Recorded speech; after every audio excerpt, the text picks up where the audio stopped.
First, I'd like to welcome everybody who came out tonight and everybody who's watching on Zoom. My name is Salvatore Cumella. I'm the new executive director here at the Matheson Museum. Before we begin, I would just like to take a moment to acknowledge our generous sponsors whose support makes our programs possible. This program tonight is sponsored by Visit Gainesville-Alachua County, Florida Humanities, the City of Gainesville, the Department of State Division of Arts and Culture, the Florida Council on Arts and Culture, and the state of Florida. I'd also like to take the opportunity to share some of our exciting updates on upcoming programs. Tomorrow night here we have at 7 p.m. The Traveling Canary in Alachua County with Terrence Ho. Admission is free with pre-registration on our website, mathesonmuseum.org. As a nonprofit institution, the Matheson relies on the support of our community through memberships, donations, and volunteer efforts. If you're not already a member, we'd love to have you as a member of our museum family. You can find out more information on how to support us on our website, mathesonmuseum.org, or by speaking to any of our staff, or we've got membership cards in the back. Now, I'm delighted to introduce today's presenter, Dr. Boyd Murphree. He's the Political Papers Archivist for the Special and Area Studies collections at the University of Florida's George A. Smathers Libraries. He received his PhD in history from Florida State University in 2007. We won't hold that against you. During 1999 to 2012, he was an archivist with the State Archives of Florida in Tallahassee. He left the State Archives in 2012 to work as an assistant with the Papers of Abraham Lincoln in Springfield, Illinois. He's been at UF since 2016. In 2020, the University Press of Florida published The Governors of Florida, a history of Florida's governors from 1821 to 2018, which Murphree co-edited. The book won the Florida Book Award's top honor for Florida nonfiction in 2020. Tonight, Dr. Murphree will talk about Florida's role in some of the nation's presidential primaries and general elections from 1876 to 2016, and present images illustrating those elections from UF's large and diverse holdings of presidential election documents, publications, and artifacts. Join me in welcoming Dr. Boyd Murphree.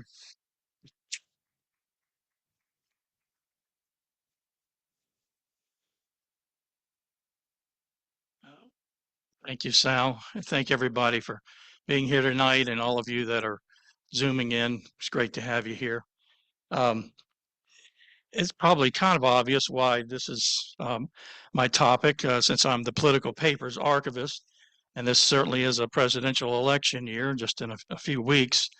And I haven't been in this position that long, although I've been at UF for several years. Carl Van Ness, who was my predecessor and my supervisor, he retired, and he spoke here last week about history of the formation of the University of Florida.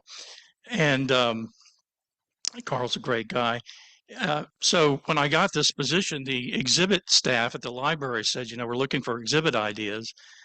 And I thought, well, I'm the Political Papers Archivist. We've got these great political collections here. It's a presidential election year. Hey, maybe Florida in presidential elections, Florida's role in presidential elections. So that's why this is the topic.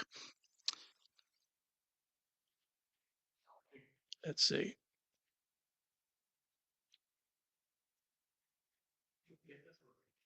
There we go. And let me just say, too, it's a little more introduction. We do have a lot of great political collections and special collections, two of which in particular I made use of in this exhibit, which I'll be showing items from during this talk. And that is the Jim Liversidge collection. Jim was a archivist in special collections, had this huge collection that he had collected over the years.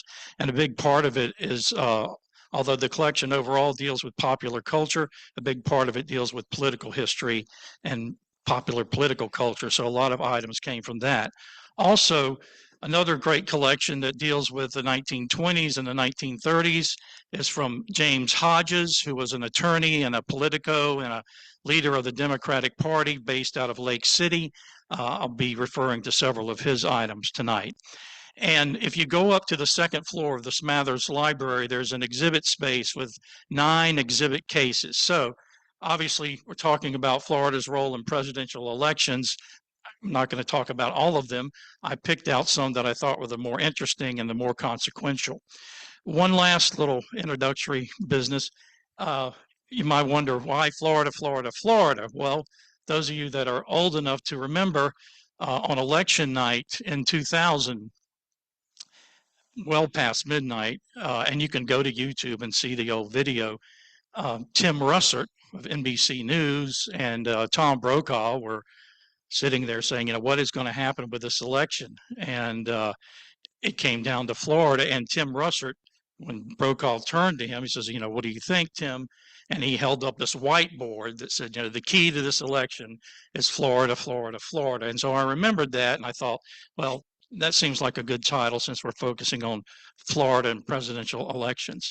And the first election that I'll be discussing tonight is the election of 1876, which certainly was one of the more consequential elections in American history, and Florida played a very crucial role in it. And here's, of course, while most of the images I'll be showing you are from the exhibit over at Smathers, there's a few that I just picked out for this talk, and this is from the Library of Congress, and these are the two main candidates, obviously, Rutherford B. Hayes, the Republican governor of Ohio, and Samuel Tilden, the Democratic governor of New York, running in 1876. Well, just like in 2000, and there are many similarities between 1876 and 2000, at the end of election day, and then several days later, of course, it took much longer to get all the votes in back in the 1870s, they did not have a winner. And the election would come down basically to 4 states, 3 of which were in the South, one which was Florida. So Florida, Louisiana, and South Carolina, who were the last remaining states that still had Republican governments from Reconstruction. So many of you might know from your history courses that Reconstruction, kind of a line is drawn with this election of 1876 and into 1877. Reconstruction period ends there. And so very pivotal election. And so those 3 states, and also Oregon with 1 electoral vote, played a role. And so at the end, even though Tilden had the majority of the popular vote, over 50,000 more than Hayes, as we know, we're tied into the Electoral College, and whoever wins the Electoral College is going to be the next president. And in this case, Hayes won the Electoral College vote by 185 to 184.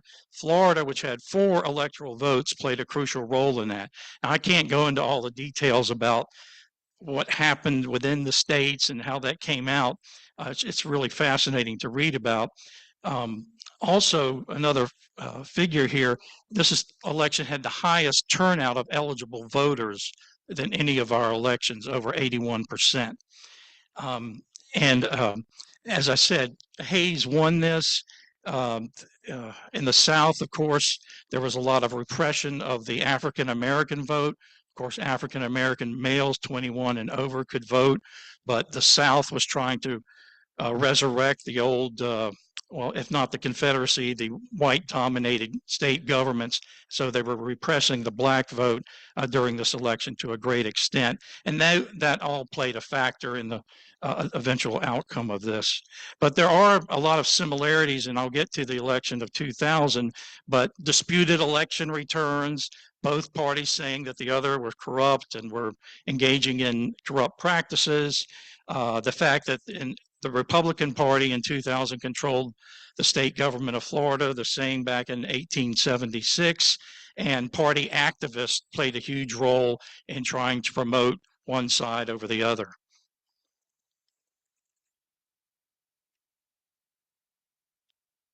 Okay. And part of that role of party activists were so-called visiting statesmen. And so if you look at this slide here, this is David Levy Yulee, who was one of our first 2 senators from Florida back in 1845. But in 1876, this is a picture of him in his older age. He's an elder statesman living in Florida. And over to the right there's an image of a letter that Yulee wrote to a guy named R.B. Hilton, who was one of the Democratic electors in this election of 1876. And very much like the election of 2000 and the advice that was given to the parties then, Yulee is saying to Hilton in this letter, you know, after, we go through the votes and everything, whatever happens, you guys should, get your act together as electors, get your papers together and send those on to Washington, so firmly claiming that the Democrats are the legitimate electoral vote in Florida. And this image in the middle is just simply one of dozens and dozens of newspaper articles at the time. This is from a Republican newspaper, the Tallahassee Sentinel, saying, "Stop thief, somebody stealing the election." That sounds familiar, I'm sure. Some of us has heard of that once in a while. So the Yulee picture is not in my exhibit, but these two other items are. Okay. Well, as I said, Hilton was one of the Democratic electors. If you look at the document on the right, there are 4 signatures, and his is one of those. So this is a document attesting that, hey, we are the duly elected Democratic electors, and they're sending this on with other paperwork to Washington. So, we have an original copy of that document. And over here on the left, this is one of the electors' voting tickets, because the electors, as you know, they get to vote. And so a Democratic elector was obviously going to cast his vote for Samuel-Tildon and for the vice presidential candidate, Thomas Hendricks of Indiana.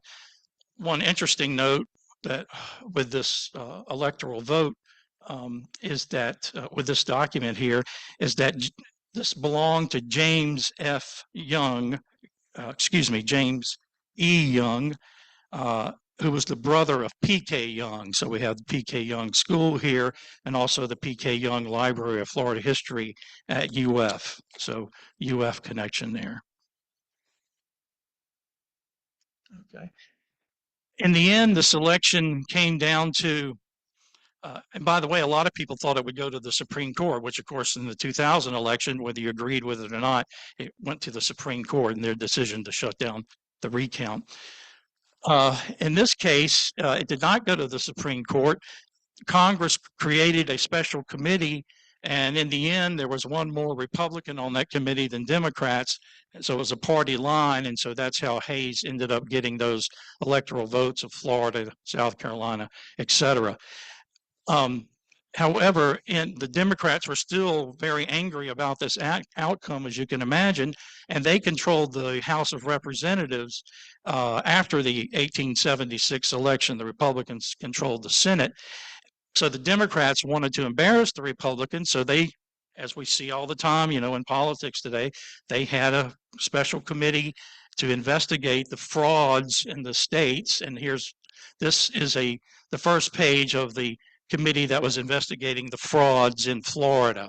But although they were expecting that this would hurt the Republicans, a lot of people were well-meaning in this investigation, and of course the witnesses were giving their testimony. It turns out when this was published in 1879, both sides were painted as corrupt. It wasn't just the Republicans, it was also the Democrats. And this is just a picture showing Congress meeting during this time of turmoil. Okay. So we're going to jump, and I cover a lot of history in this, from the 1870s all the way to the 1920s. And the reason I picked the 1920s as the next one is because a lot of interesting things are happening in that decade, particularly in Florida. Unfortunately, the decade began with the first presidential election of that decade, the election of 1920. And as many of you may know, on that election day and that election night, there was terrible racial violence in Ocoee, Florida. Now, leading up to that racial violence, which is talked about in this newspaper clipping that we have here, and that's a picture of Warren Harding, the victorious Republican candidate, there was a real movement among African Americans in Florida to not only, register to vote, but to go to the polls and vote Republican, because at this time, most African Americans, the vast majority, were still voting Republican. And this was called the Florida Movement here in 1920. And they were really pushing all over the state to get out the black vote. Well, of course, a lot of whites did not want blacks voting. A lot of white Democrats didn't want them voting if, Republican or whatever. And so there were lots of incidents of racial violence, but the worst by far was in Ocoee. This is the worst incident of racial violence on an election day in American history. Dozens of African Americans were killed. A couple of black men tried to go vote. A fight broke out. Gunfire was exchanged, and it led to really a battle in that city. Dozens of African Americans died. Several whites died. The black community was burned down, and most of the people were forced from that area. So a terrible event, but obviously very important to remember. Now, to move from something just awful to something much, much lighter, and this is in 1920. I just thought it was really interesting because there's a connection to UF and a connection to Gainesville, and not because he has the same last name that I do. Well, Albert A. Murphree, as I'm sure most of you know, was president of the University of Florida. And he is the only president to have his statue on the campus. If you go to the Smathers Library, you can see his statue, and he's sitting there. And I've heard and seen pictures where people used to put a beer can in his hand. I haven't seen that lately, but anyway, Murphree was good friends with William Jennings Bryan. And if you know some of your political history, you know that William Jennings Bryan was one of the top Democratic candidates. He ran 3 times and lost against the Republicans, but he was the Democratic nominee 3 times.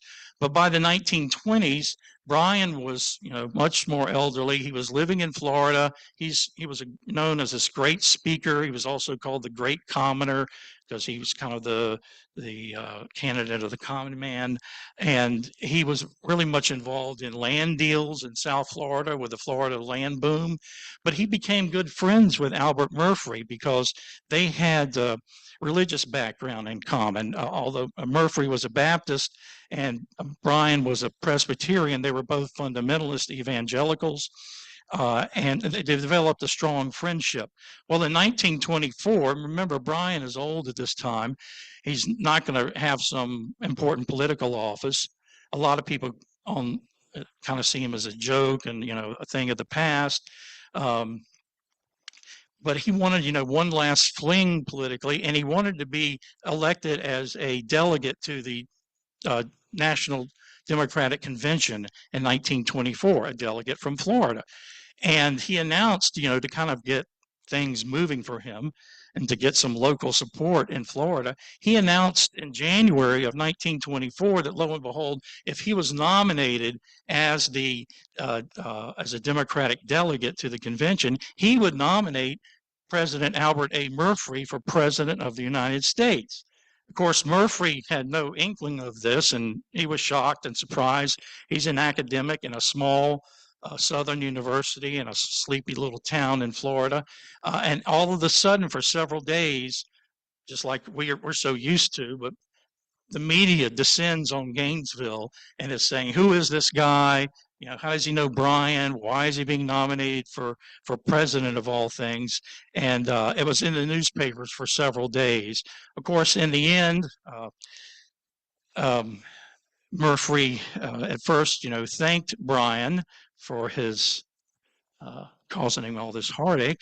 And this letter over on the right here is a letter that Murphree composed. I think this may be a draft, but eventually sent to Bryan, thanking him. This is a great honor, etc. And eventually, of course, he said, I'm not doing this. The picture in the middle is Bryan, of course, and he did win that election to be a delegate, and that shows him wearing his Florida pennant as a delegate. But this picture on the left is interesting because a lot of people, by this time thought Bryan was kind of a joke and they wanted to make fun of him.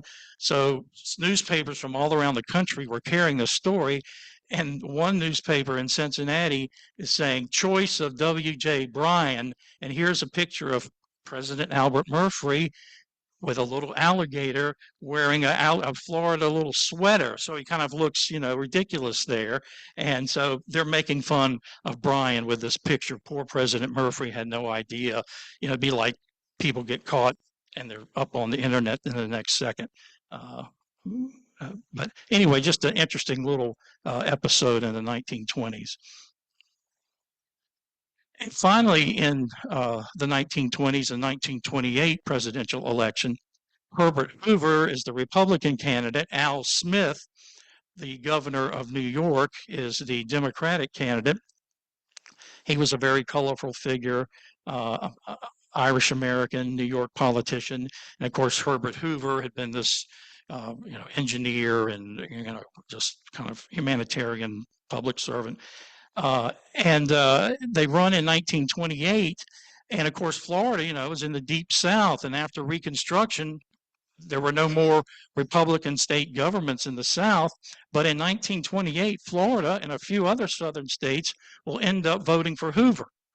And do anybody know the main reason for that? Why Florida and these other states would all of a sudden vote for, Hoover, this Republican? It's because Al Smith was a Catholic, and there was still a lot of anti-Catholicism, especially in the 1920s. And these two guys were not buddy-buddy during the campaign. This is a few years later when they were both on a board of an insurance corporation, feeling happy and, here, but just to show both of them. And so there was this real anti-Catholic feeling in Florida and other southern states.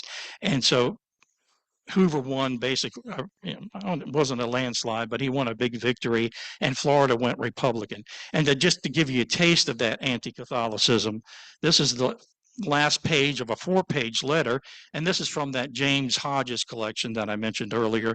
And this letter is from a guy named Hal P. Phillips, and he's writing to Hodges, who was a Democratic on the Democratic Executive Committee.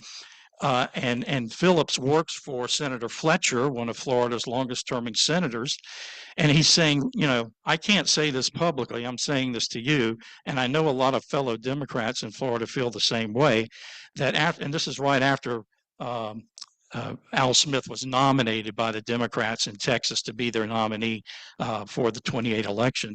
And he's saying, I can't vote for this man. I can't support him. And here's a quote from this letter, because it'd be hard to read from where you're sitting.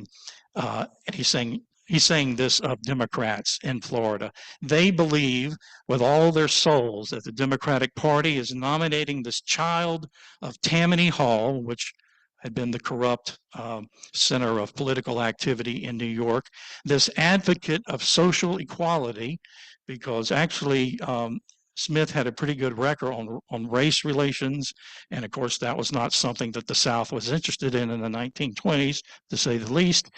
And self-confessed wet, you had the wets and the dries. The dries were for prohibition, the 18th Amendment banning the sale of alcohol. Wets were people who said, this is crazy, we need to end that. And here's the big one, a henchman of the Pope. So anti-Catholicism. And as I said, that really was the part of this equation that gave the Florida to the Republicans in 1928. So moving on through our history here.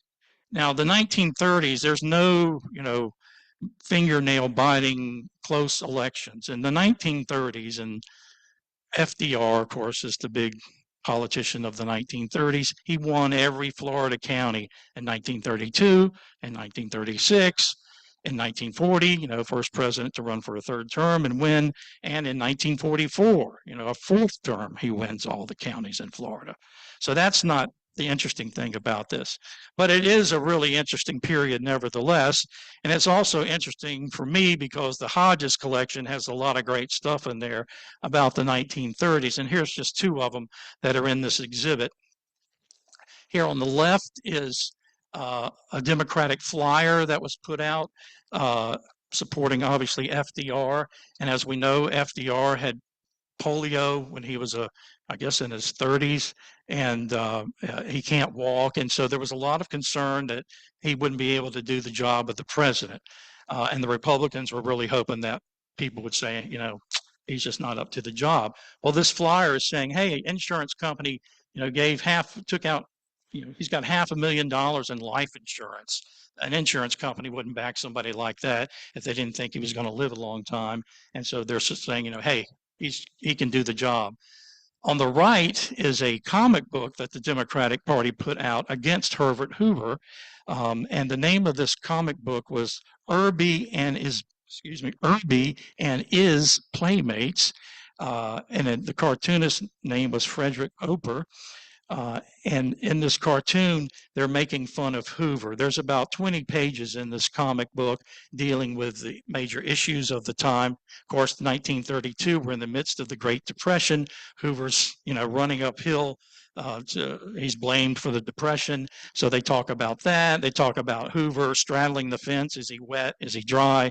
And so forth and so on. So just a really interesting bit of campaign ephemera. So as we know, Roosevelt wins the election in 1932 and he becomes president. But our presidents today are inaugurated in January. Back then, and Roosevelt was the last one, they were inaugurated in March. So there's a long time where, you have a president-elect. And during that time, Roosevelt made a trip down to the Caribbean to go fishing. He loved to fish and go on these maritime excursions. And as when he was coming back from this trip in February of 1933, so a few weeks before he will be inaugurated in Washington, he goes to Miami, lands in Miami, and he takes a car right there in the Bayshore area of Miami, the Bayfront area, excuse me. And while he's in this car and these hundreds of people are out there cheering, and an assassin takes out a gun, puts the gun on a lady's shoulder. She was standing in front of him. The assassin, Giuseppe Zangara, and here's a picture of him in jail, was very short. Anyway, he fires a shot. He gets off several shots. Roosevelt was not hit. Some people, hit his gun. And anyway, but Mayor Cermak, who was visiting Miami to be there with Roosevelt, he was mayor of Chicago. He was on the sideboards, those old cars that had sideboard. He was hit and eventually died in the hospital of his wounds. So Roosevelt, all of history obviously would have been different if he had been shot and killed by Zangara, who proclaimed himself an anarchist. And Zangara was immediately arrested and sent to the electric chair in Florida, and that's a picture of him in his cell. And that was on February 13th, 1933. And on the right there, again from the Hodges collection, is a telegram where Hodges is saying, congratulations, FDR, Roosevelt, for not dying, not being killed. Well, still here in the 1930s, one of the things I wanted to bring out, of course, is, as you know, continuing in the 1930s, and we saw what happened in Ocoee, this is still very much a segregated state. And the Democratic Party was so serious about not allowing blacks to vote. And of course, in 1920, you had for the first time, women could vote, so black men and black women. And they had established something called the white primary, where basically, only whites could vote in the Democratic primary. And if you won the Democratic primary back then, the Republicans were so weak in the state that whoever was the winner of the Democratic primary would go on to a victory in the general election. So here's an example of just how intent they were trying to keep black people from voting and the racism.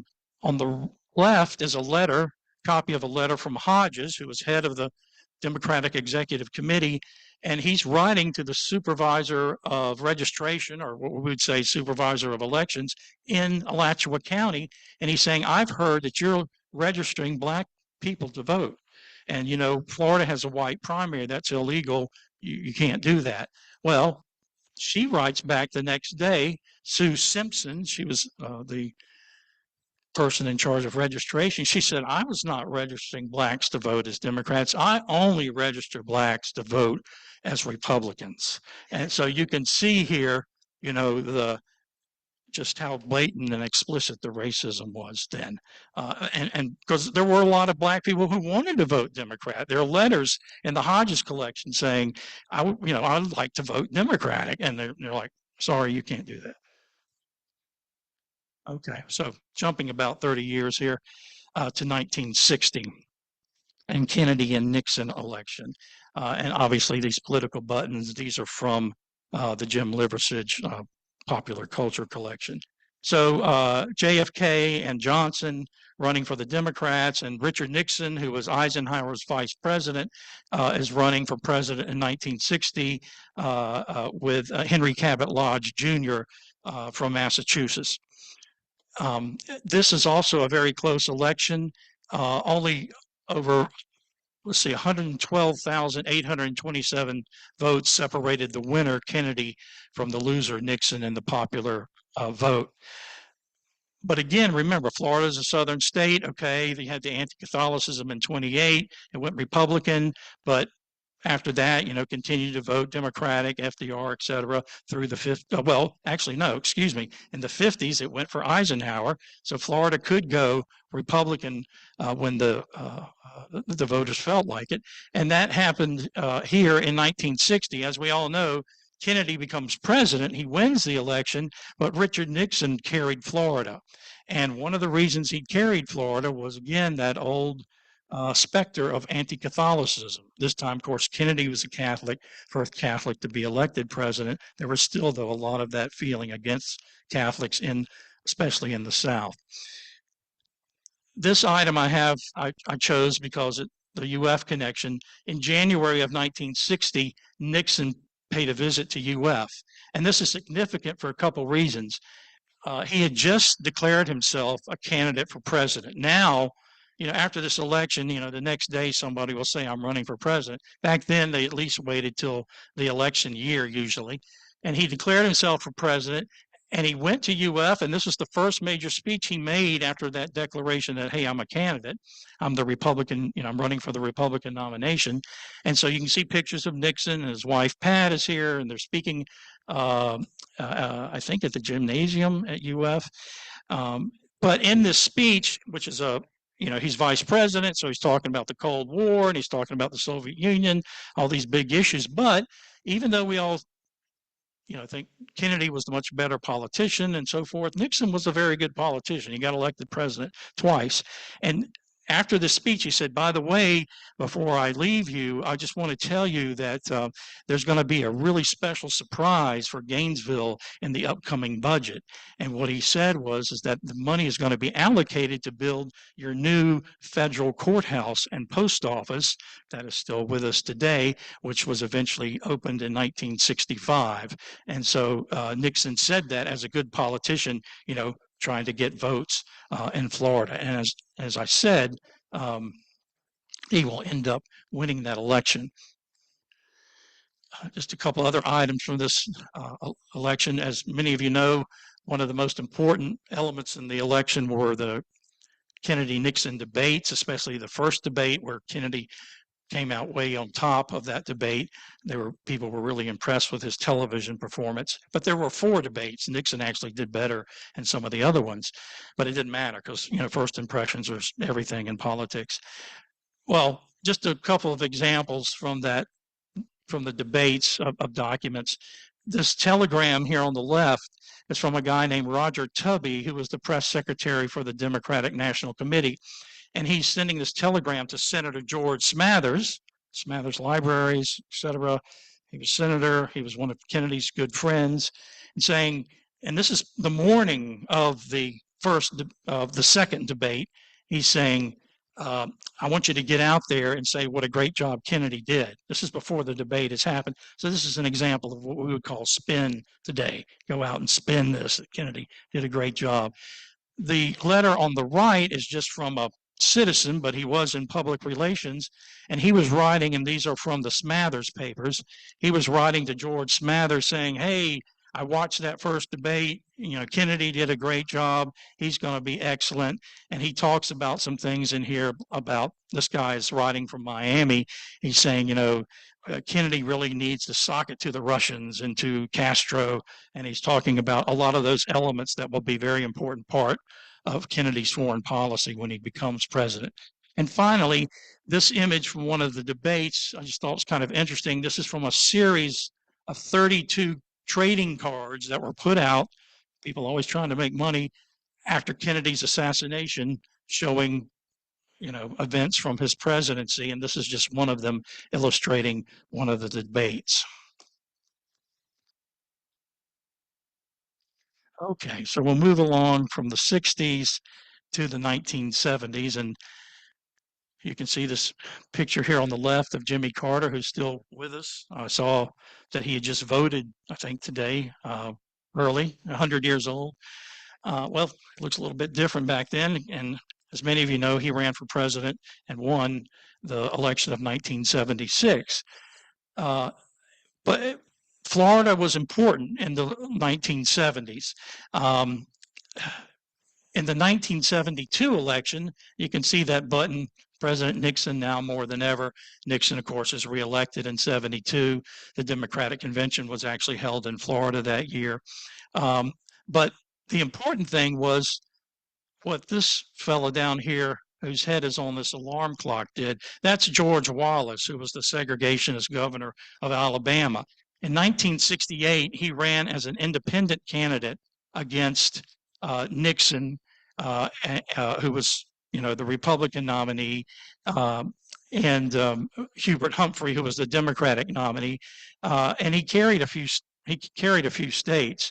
So drawing from that, he ran again in 1972. He had a lot more strength, and even though he wasn't, as segregationist, he still very much was a segregationist.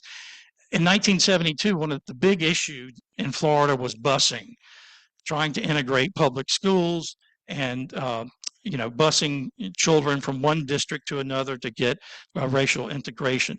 Well, lots of people, of course, were against that, particularly white Floridians, white Democrats especially.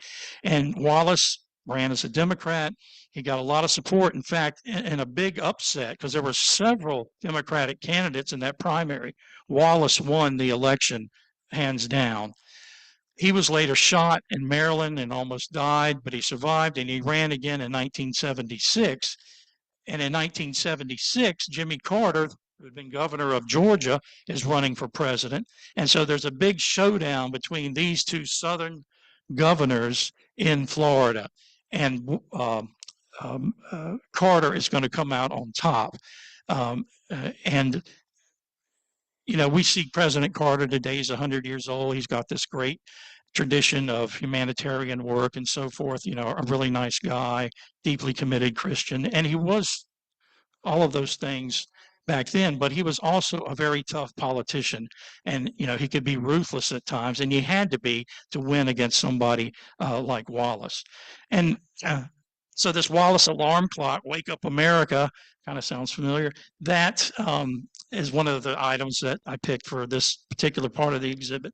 Down here, the strange looking item is a peanut harmonica that somebody produced to try to make money, back then, representing Jimmy Carter. And of course, the Nixon button from 72, the button over there, Betty's husband for president, Gerald Ford, obviously became president when Nixon resigned, but he's running outright in 1976, and that's a button supporting him.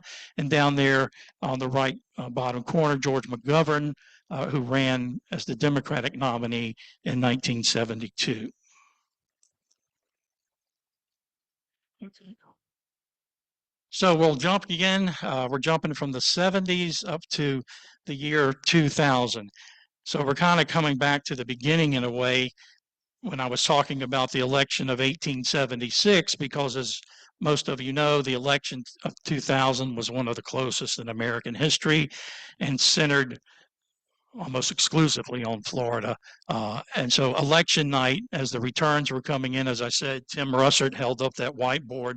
What's the key to the election? Florida, Florida, Florida. Whoever wins Florida's delegates is going to win the Electoral College and become the next president of the United States. And so the election is in November of 2000. Of course, this fight between the Democrats and the Republicans will go on for several weeks. And the country and the world is focused who's going to be the next president.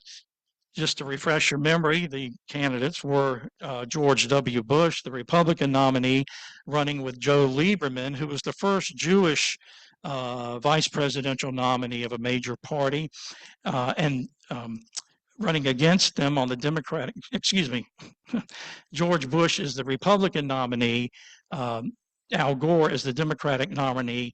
Lieberman is Al Gore's running mate. George W. Bush's running mate was Dick Cheney. And as I said, Lieberman was the first Jewish vice presidential nominee of a major party. And so to make money, but also to support Lieberman, you have a lot of different things that are being produced. And one of them that is in this collection is a yarmulke saying, Lieberman 2000. You don't see that type of thing very often. One of the more interesting items in the collection. In the middle there is one of the ballots from 2000. So it's a little ballot machine. It's not from Palm Beach County, which became infamous for the so-called butterfly ballot, where people were punching, we punch right by the candidate's name, but the ballot was designed very poorly, and a lot of people were punching not the candidate, like, for example, Al Gore. A lot of Democratic Jewish voters there thought they were voting for Gore. A lot of them ended up voting for Pat Buchanan. It was an independent who was, had a reputation for at least rhetorically being anti-Semitic. And even Buchanan said, I don't think all these people in Palm Beach voted for me, And so this button here is a Republican button saying, if you can read this, you must be a Republican, showing here's the Bush thing, and press that in, here's the Gore, and here's Buchanan. Look how simple. Well, the ballot did not look that simple. Over on the right is person from the early 2000s, Katherine Harris, who was Secretary of State of Florida at this time. She was the last elected Secretary of State of Florida. So just keep in mind that these ballot amendments, these amendments that you go to vote and you see all these amendments that can be added possibly to the Constitution, they're important to study and read and consider, because people just said there was an amendment in the Constitution saying we don't really need an elected Secretary of State. Well, it was very important to have an elected Secretary of State because they have some independence, especially if they're from a different party from the governor. She was the last elected Secretary of State, but she was very much a conservative Republican. And as many of you know, at that time, Jeb Bush was governor. So like in 1876, it's extremely important if you're coming down, who's going to be the winner, who's going to be declared the winner, which party is running the state government. And it was the Republicans, and that was a big advantage. And so she was a very controversial figure and was in the news all the time. And this picture is Jim Liversidge had written to her just, to get an autograph and so forth. And so it's in the collection. And finally, this newspaper headline, the Supreme Court ended up, and still very controversial, ending the Florida recount, deciding in a 5-4 decision that Bush was the winner. This recount will not go on, and he's declared the winner and becomes the next president.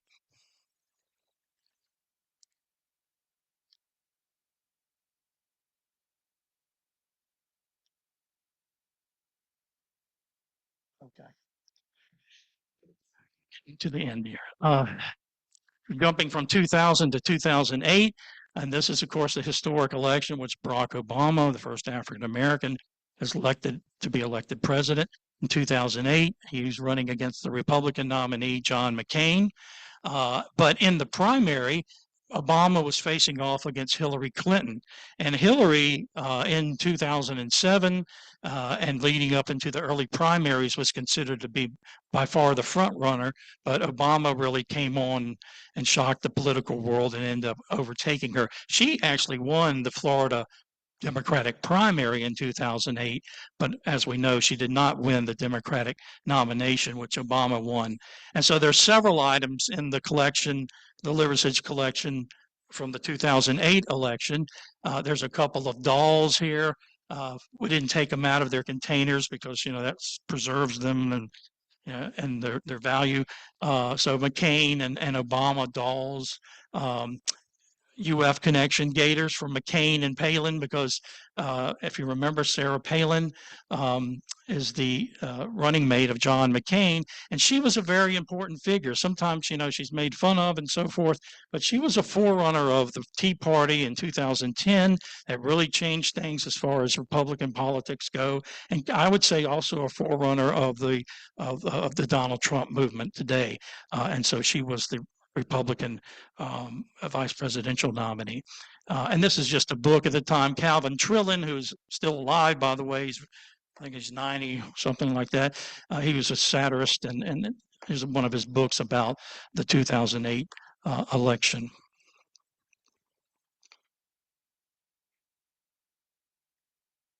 Okay. In my final, there were 9 exhibit cases. And for the final one, I thought I would do, Floridians who have run for president. And beginning in 1984 with Reuben Askew. Of course, Reuben Askew was a 2-term governor of Florida in the early 1970s.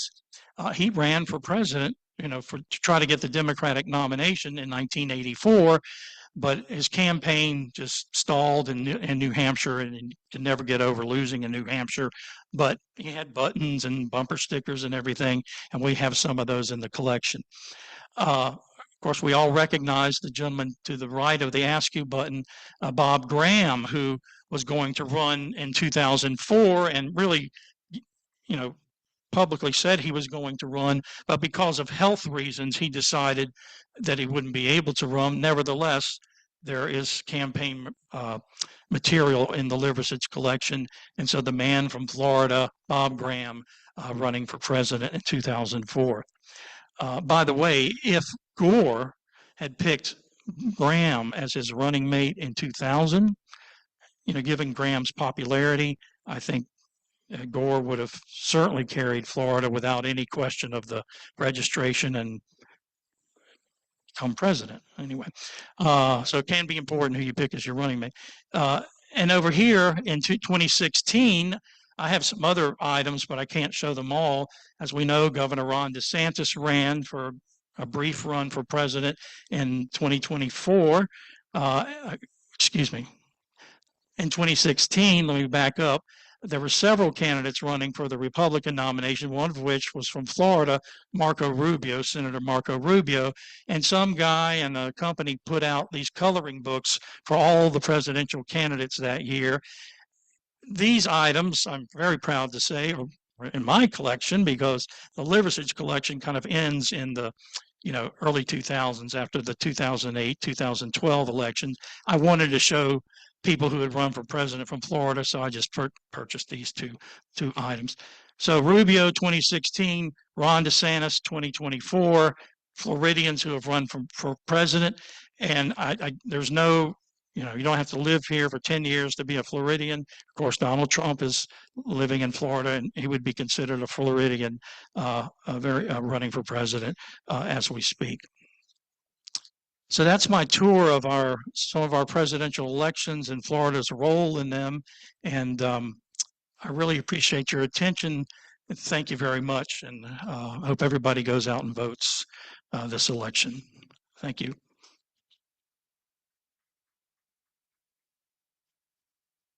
And I probably ran over time, but if you have any questions, I'll be glad to try to address those. Yes, ma'am. Really a question about presidential elections, but when where do governors put their papers? Presidents file like the president's block. Do any of them end up? I used to work at the state archives in Florida, so the official gubernatorial papers are supposed to be in the state archives. Back in the old day, back in the early 19th century and most of the 19th century, they really weren't very careful about getting their records. So if a governor happened to leave his records, they got them. If he took them home, they might get them later. But now, by statute, they're supposed to be deposited in the state archives. So they're gubernatorial papers going back from, uh,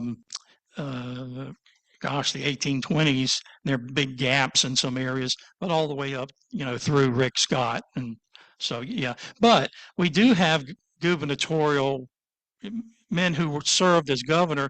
We have like some personal papers and other things that you have, not necessarily their gubernatorial papers. Yeah. Yes, sir. Yes, we talked about how the election of 1876 was very consequential. Yeah. But I'm wondering how consequential was it if Hayes went on to just end Reconstruction anyway? So, because the Democrat would have done the same thing, I'm sure. So, what was so consequential about the election if Reconstruction stayed? That's a very good point. And Reconstruction was on its way out. You only had those three governments, governments. Hayes, though, and I think he sincerely believed this, he took the word of the Democrats those three states obviously became Democratic, and the other ones in the South, that, hey, we're not going to oppose black men from voting. We're not going to do that. And they gave these promises, and Hayes, I guess, was very naive to believe that. And African American men still voted on a much reduced basis in the late 1870s and 1880s. In 1890, that's when the South was really cracking down, but they were before that too. But no, that is a good question. And some historians say maybe it wasn't as consequential as you might think. But people at the time certainly believed that if it would have been much different if the Democrat had won. But no, that's an excellent point. Yes, ma'am.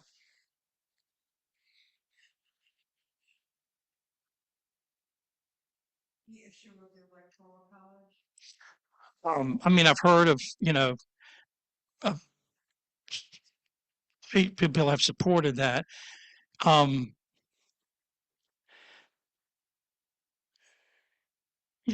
As a historian, and you say, well, the electoral college gives smaller states a chance to, candidates wouldn't visit smaller states if we didn't have the electoral college.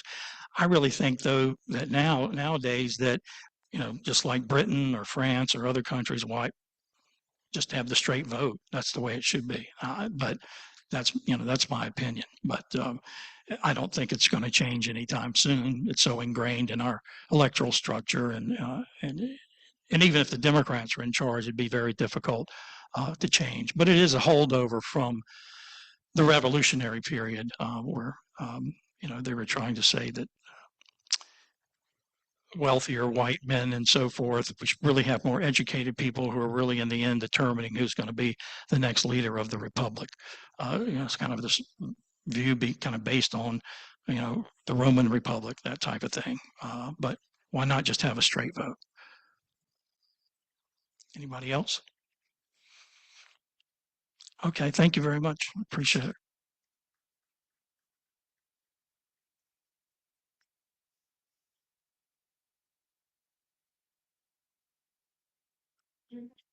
Yes, Governor, and